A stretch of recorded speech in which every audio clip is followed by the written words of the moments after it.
And a very good afternoon, everyone. Welcome to Issues and Attitudes. My name is Jeff Owens, Director at WEIU, Interim Director, actually. My co-host is Annalisa Haynes. Hi, everyone. We have folks, we have lots of folks in the building today. But basically, we're talking about Hunger Action Month. We have Beth Gillespie, Michael Gillespie, and Alex Martin. So welcome, everybody. Welcome. Thank you. Hi. I didn't mess any names up. No. So, I know we've talked about this in the past a little bit, but obviously hunger and food insecurity are big topics on the campus. But what you're going to do in November is kind of neat because it's really a Hunger Action Month the entire month long. So give us a preview, and then we'll get into some details, Beth. Yeah, so Hunger Action Month has been a product coming out of civic engagement and volunteerism for the past eight years, give or take. It started before I was working here at Eastern. But the intent is to help educate our campus community about local poverty, food insecurity, and hunger issues, and then what can we do about it?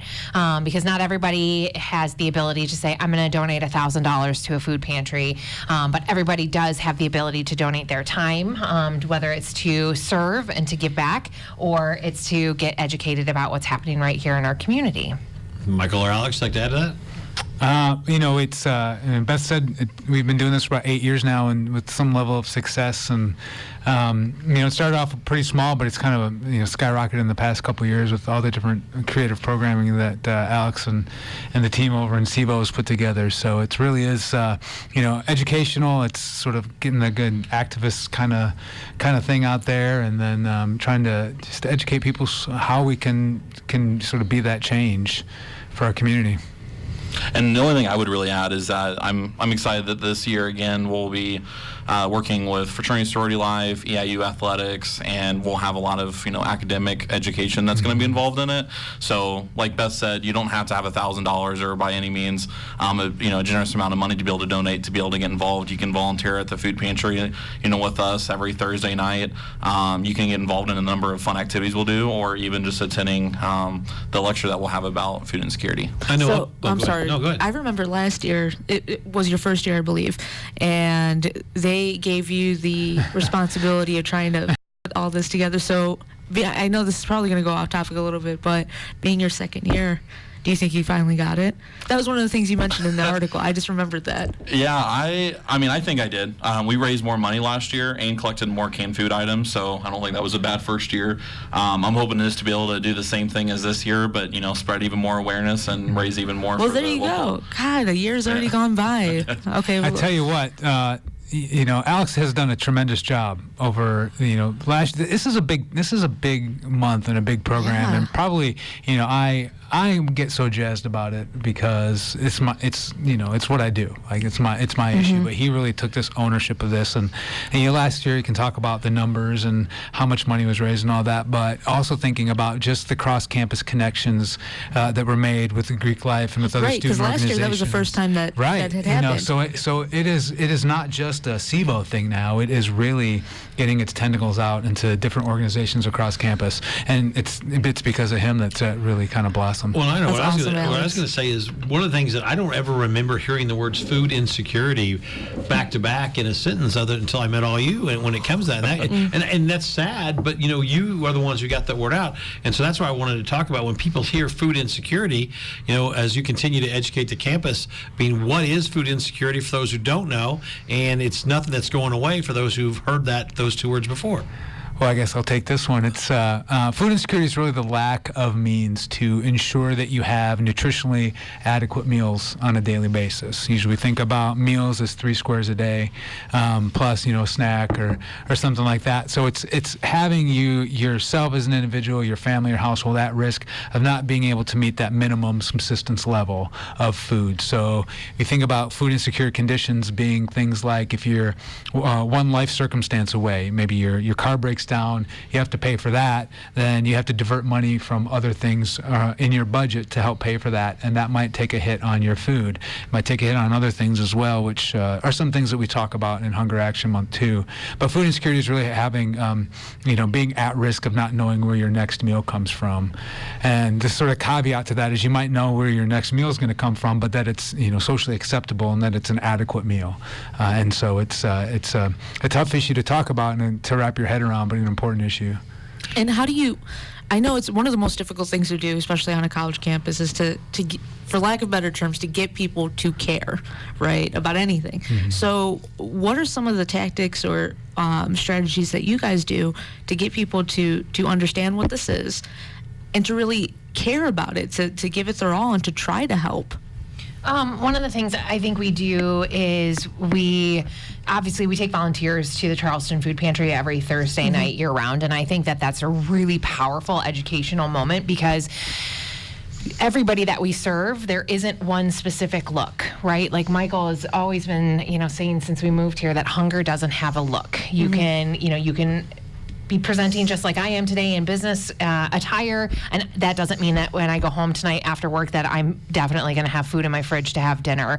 And so we see that diversity coming through the doors at any food pantry, but to see that and to know that to give our students the opportunity to hand food to somebody, to know that they're making a difference, and then turn around and say to them, you likely as a college student also qualify for help. Would you be interested in getting food while you're here tonight? After they've given the food and then have an opportunity to potentially receive food. But I think that that's an educational moment, but it can also help people understand that everybody at some point in life is going to need help. So it kind of creates a sense of humanity around it instead of just some people are struggling, When you say it doesn't have a look, but are there signs that you guys have figured out over the time that you can say, I wonder if that's a kid, I hate to say somebody in need, but it is really somebody in need or somebody that has that circumstance? There are some physical signs, especially, being a professor and educator, things I can look for and how students behave in the classroom, for example. Having a hard time staying awake, which is a condition of being a college student, but it looks different when it's not because they're tired, but because they're malnourished, or having a certain ashen sort of color to their skin, maybe seeming disheveled, kind of spacey, having a hard time focusing. All the things that when you nourish your body, you put energy in, are supposed to control for, but don't have a lot of the extra resources calorically and health-wise within their body at that moment to be able to actually pay attention and contribute and to participate. And so it takes a fine eye to kind of see those things. But when you kind of know what you're looking for and you can see that, it's quite interesting. Yeah. When you think now we're talking about November being that Hunger Action Month, can we get into some of the details of events that are coming up in the next few weeks, and we'll just kind of work our way through November, however you want to do it? Yeah. Alex can tell you about all of the things that he's got planned, but we try to have a balance of educational, fundraising, as well as service oriented. So, and my fun story about Alex is last year, it was in September, he came and said, can I just blow this up and start from scratch? And we said, absolutely, do what you want. We're just really excited to see everything he's created this year come to fruition. Yeah, so he's got the greatest radio. He's got that great radio voice too. Yeah. One thing that I would invite the community to come out to is the Ending Hunger Here: How to Be the Change. Michael is actually going to be doing that presentation at 5:30. It's this upcoming Monday. It'll be 5:30 in the University Ballroom, which is in the Union. That'll be a really fun activity. For some of the students, we'll be doing some fun activities, tabling on Tuesday and Wednesday, where we'll be out on the campus, doing an activity where, they can learn more about food insecurity. But another really big community event that'll be coming up is that Wednesday at the Brick House. We'll actually be doing a trivia night, which is also a fundraiser for Hunger Action Month. It's $10 per entry. It starts at 7 o'clock. So if you're enjoying trivia, I hope to be there because I love trivia. I would come out for that event. And then also, I'm working with some of our, working more with our community partners. My Uncle's Pizza here in Charleston will be doing a fundraiser night for us on Monday the 11th. So if you show the flyer, they'll donate part of the business to that. One of my favorite activities that'll be coming up, though, and not to go through every single event in Hunger Action Month, but one of them that's my favorite is The Price is Right.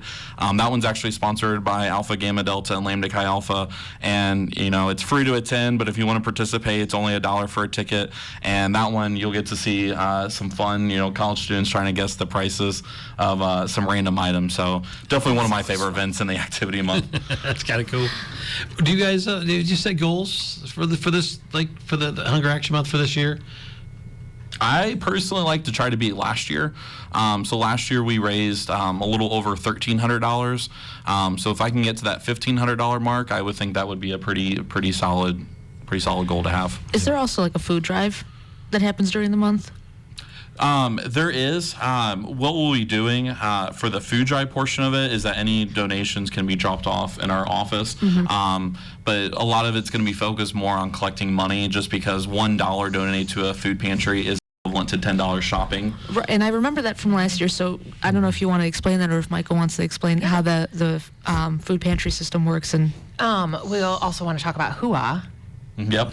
But yes, so and I'm guilty of this, right? When somebody says they're doing a food drive, I open the cupboard and I pick something and I'm like, I don't really feel like eating this, and that's what I donate, right? Peas usually. Right, peas. Yeah, peas, carrots. But I'm not alone. Sorry. Soups you haven't had for a while, which is what it is, right? But it's not meeting the needs of what the food pantries are trying to give out, because each food pantry wants to give out a nutritionally adequate, balanced amount of food, so it's not all carbs, it's not all protein, it's not all vegetables, but that there's a mix of that. So the number one canned donation that a food pantry needs is canned meat. So ravioli, canned chicken, tuna, that kind of a thing. But that's the least commonly given item.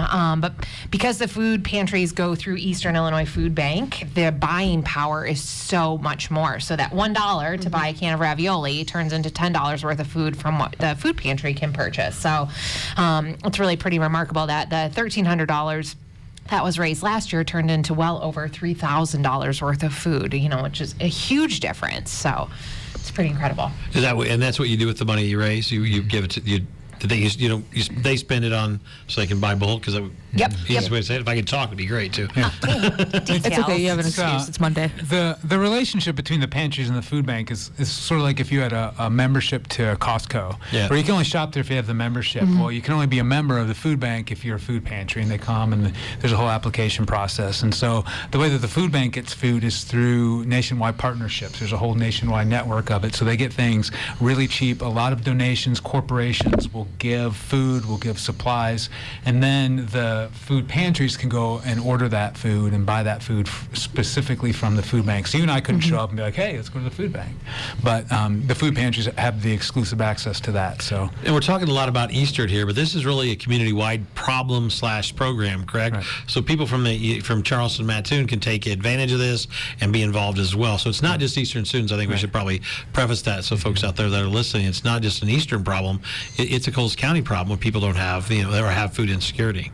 That's right. Yeah, we, one thing that we really try to do is we mix the message, and I'll be doing that next week in my lecture too on Monday night. Is talking not just about Eastern, where my current research project is, but I also have done a lot in the Coles County community, both Charleston, Mattoon, but also the East Central Illinois region. Historically, I've been working on some of that as well. So this is not just an issue that we see happening with our students, where about 40% of them, just under that, 38.5% are food insecure, but we know that in the community of Charleston, for example, families with kids, 46.5% of them don't know where their next meal is going to come from. Did you hear what he said? 46.5%. It's an acute problem, and a lot of people don't understand it or see it or even want to talk about it. So it's, we're giving, part of this month is, it's fun, it's games, it's education, but it's giving people permission, it's giving people the sense of feeling empowered and entitled to go out there and to know about this stuff, and then figuring out ways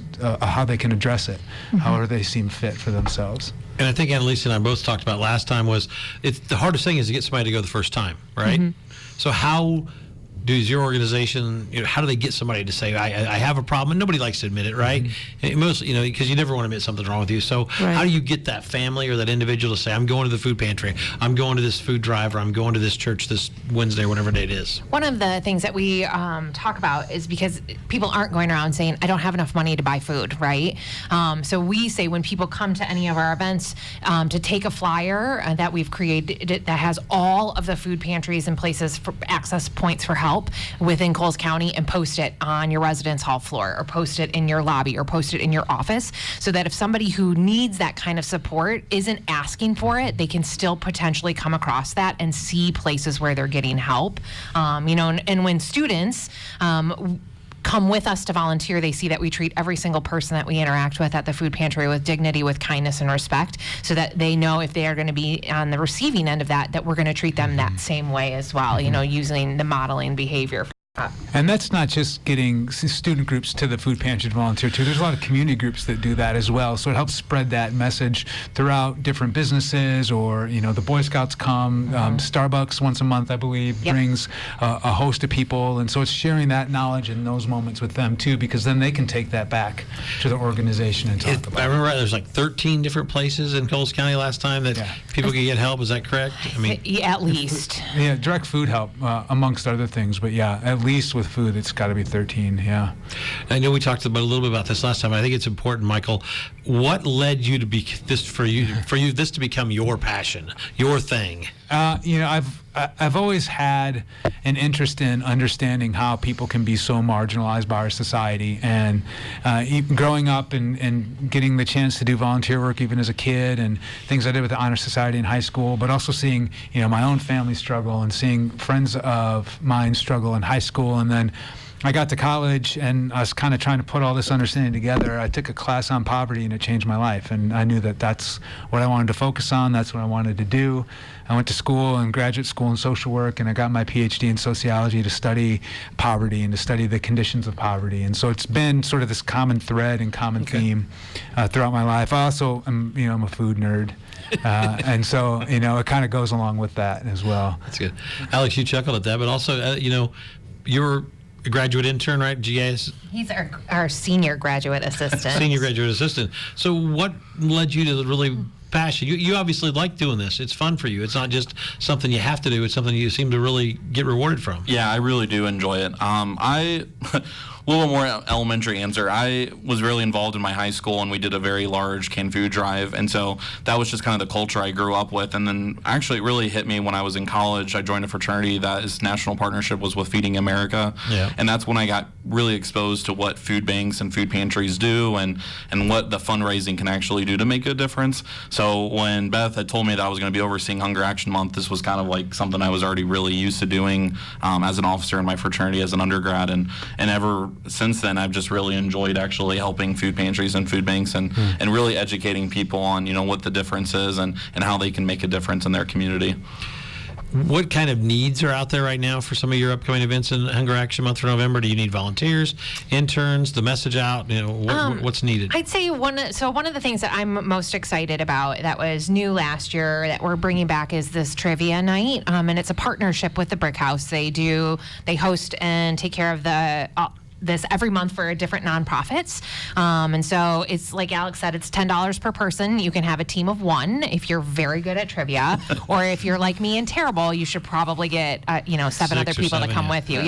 But it's really fun. They have different categories for trivia. It takes an hour, and the winning team gets a $100 gift certificate to the Brick House. And I think new this year is they have a couple different like flash rounds where they're giving out other gift certificates to local businesses. So it's a really easy way. By coming and putting $10 on the table for you to play, you are literally putting $100 of food onto the table for people right here in our community. And what's the date again on that, so we know? Yeah, the date for that is going to be, the 6th, November 6th? Yeah. And it starts at 7. Are you guys doing huddle up against hunger? Yes, we are. We are doing hoo-ah again. What a transition this year. there. I know, right? I'm very excited about hoo-ah. It's one of the ways that we've been able to work with athletics and be able to have them be partnered up with Hunger Action Month. And we definitely have a number. We've already had 2 events, but we have plenty more coming up. November 1st, if you come on out to the swimming meet, we're going to be against Ball State. It's at 5 o'clock. If you bring any donations or canned food items, we'll have volunteers collecting them there. We also have women's basketball November 5th, and then on November 11th, we'll have women's volleyball. And those are great events that, Panthers, our own students can go out and sponsor our sports teams, but also the community can also be engaged in helping EIU athletics. But also, if you bring a donation, we'll make sure that those get to the local Charleston. And Himmick has a swimmer race. He swims so he'll be Yeah, that's true. We might as well go field trip. For those who like race on the radio, there you go, Friday night. We'll gladly take your canned peas. There you go. Right. You can have them. So I know last year you do a study, right? Every is it every fall? Because I know fall. you send October. out. Yep. It's Excellent. going on right now. So Is it too soon to see if there's any difference compared to last year, or are you Give us seeing some any nuggets is changes? what we're asking. Right. So I gave you one, 38.5% Right. Coles County, of our yeah. students Or- on campus are at risk of food insecurity at this moment. That's last year's data. I'm collecting this year's data now. That's down less than a percentage point from the first year I collected data, so there's not a significant difference there. Okay. What we have seen and what we know is that the impact on things like academic achievement, feeling like students are making progress towards graduation and those sorts of things. The food insecure students have a significantly different level of insecurity in the classroom compared to non-food insecure students. And so we see that there's big differences in just the ability to go in and feel like they're making the progress that they need to pay attention in class, to do the work that they need to do, because oftentimes, and this kind of goes along with some of those signs about students being in trouble and people being in trouble, is the inability to focus and the inability to plan, because, if you're in there trying to, take a test or study for an exam or work on homework and your stomach's rumbling, your direction of your attention goes there and nowhere else, and that's sort of like your immediate need. So we see those things play out within our data. One thing that we did ask last year that I'm encouraged to hopefully see increase this year is students' desire and ability to go to a local food pantry or ask for help in some sort of way.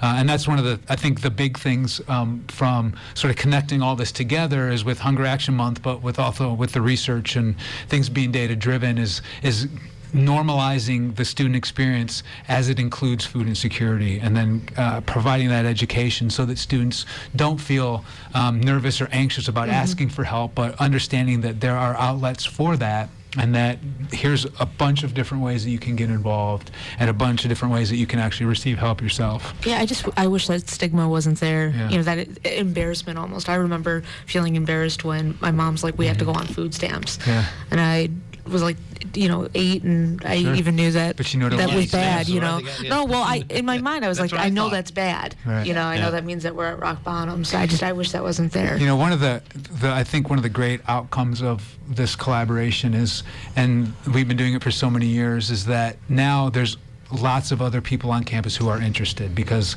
in the past month myself I've fielded at least 6 different groups who want to do things, we want to take on hunger as our thing. How can we be involved? How can we donate? What can we do?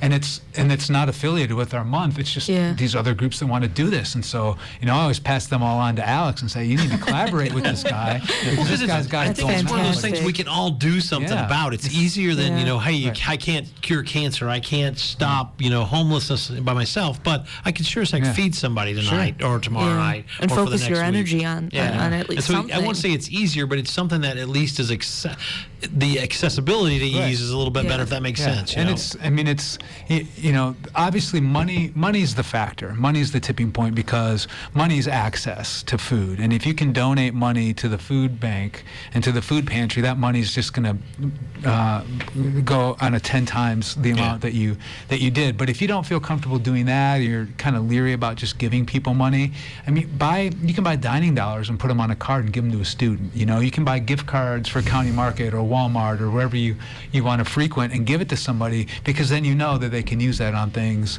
that are going to help, get food in their belly and that sort of stuff. I saw a report not too long ago about how much food, though, gets thrown out at restaurants and supermarkets in this country. Is there anything that can be done? I know it's tough because you got health issues and codes and stuff, but in most countries, that food we're throwing away would be a delicacy, and those people would eat it for sure. Yeah. So how is there a common ground that we can find there to solve this problem? I know I'm putting the onus on you there, Michael, because this is your passion, but have you thought about that? There are ordinances around the country and around the state for food reclamation activities and what can go out and what can't. And usually the rule is, as soon as anything leaves the kitchen, it can't be consumed elsewhere. So anything that would be tossed out or has been cooked and whatnot. So it's really hard to get food donations from restaurants to places because of the health codes and because of just, people can get sick, or that can be mistreated, or if it sits out for too long, it can grow bacteria and that sort of thing. And then there's the accountability issue about where that food came from. But there's opportunities to, organize an event and have food made for that event and maybe donate that, so that when you come for trivia night, or you're going to come for a public lecture, or you're going to come to a sporting event, that, hey, why don't I donate, some food for that, and then people can come, and then when it's gone kind of idea. So We have a few minutes left. Anything that we've missed on Hunger Action Month for November here on the campus, or any other thing we want to get out before we? Two things. One of them is that support the silent auction and drawing. We're going to be doing that at each of our different events, and then also be tabling for it in the library quad last week before Thanksgiving. Last year, that was one of our larger fundraisers, I would say, for the local Charleston food pantries. And really, the other one is that each number of the offices around campus are also doing a coin war challenge. I don't have the necessarily full list in front of me right now, but stay tuned on our social media, EIU volunteers. Coin war challenge? Yeah, it's basically kind of like a penny wars type thing. Yeah. I had to say last year our grounds crew here at Eastern Phenomenal. Yeah, did a phenomenal job last year of, I think they raised over $300. So really, I appreciate them very much so for doing that. But yeah, we'll have a list of all the different departments that are sponsoring this, and if you drop by, if you want to drop a couple dollars or loose change or whatever, it all goes towards a good cause. So That's cool. Awesome. What if someone has an idea? I mean, I know we're too late for this year, but next year they have an idea for Hunger Action Month. Or is it kind of an open door policy? Yeah. Or hey, we got a great idea. 100%. Give us a call, 581-3967, or shoot us an email at volunteer@eiu.edu. What can each of us do better as we think about Hunger Action Month and food insecurity? Heading into the holidays with that in mind, what can we all do better? I think I would start by assuming positive intent and not being judgmental. They're like I said earlier, hunger doesn't have a look. So I guess the heart of this is just to be kind to each other. People are always struggling with things you can't see. Based on stigma and how historically we treat people who are poor in our society, for someone to actually step forward and ask for help, I think assuming good intent on that is pretty square, because there's a good level of humility to be able to do that and to want to do that for yourself and for your family. Alex? I would say two. The first one is do something. A lot of people tend to just kind of think about it and talk about it, but they don't really do anything. So here's your chance. And then second, I know the holiday season's coming up, and it's really easy right now to be willing to help out the food pantries and food banks. But think about what happens in January. Yeah, people eat 12 months a year. They do, and that's one of the big things that always affects me is we get volunteers left in crazy November and December, but when January hits it's kind of empty. So I encourage people that after the holidays still continue to be involved in helping others. We're down to the last 30 seconds. So real quickly, your favorite Halloween candy? Halloween candy? Halloween candy. What do you? I'm a big fan of banana Laffy Taffy. Okay. You go next. That was not on my top 100. I don't know if I approve on that one. No. You don't have to. It's my favorite candy. Alex's favorite Halloween candy? Oh, definitely Kit Kat. I don't really eat a lot of candy. Gummy bears? I had gummy bears. Everybody has yesterday. Halloween candy. Nobody likes, And Reese's Pieces, Whoppers. Oh, I do love Reese's M&Ms. Pieces. Okay. Yes. See, now the truth's starting to come Yeah. out. So I'm out of time. I can't do any more questions. Sorry. But we appreciate y'all coming in, and best of luck. Hunger Action Month, the number real quick. Yeah, 581-3967. See you next week.